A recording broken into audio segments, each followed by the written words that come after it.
செய்யணும்னு நினச்சிருந்தாலும் சரி, அதை செய்கிறதுக்கு ஒரு சிறப்பான காலகட்டம் இது. முயற்சி பண்ணி பூஜை பண்ணிங்கன்னா ரொம்ப சிறப்பாக அமையும். குலதெய்வத்தோட பரிபூர்ண அருள் கிடைக்கும். கடன் வாங்குறத முழுமையாக தவிர்க்க பாருங்கள். முடிஞ்ச வரலும் தவிர்க்க பாருங்கள். ஏன்னா அந்த கடனை வாங்குறது மூலமாக சில பிரச்சனைகளை சந்திக்க வேண்டிய சூழல்கள் உருவாகும். உடல் நலத்தில் சிறு சிறு உபாதைகள் ஏற்பட வாய்ப்புள்ளது.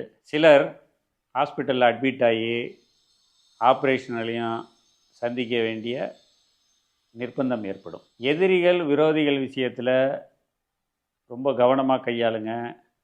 பிரச்சனைகள் ஏற்பட வாய்ப்புள்ளது. சொந்த தொழில் செய்கிறவங்களுக்கு தொழில் மிகச்சிறப்பாக இருக்கும். சிலருக்கு புதிய தொழில் ஆரம்பிக்கும் வாய்ப்புகளும் உண்டு.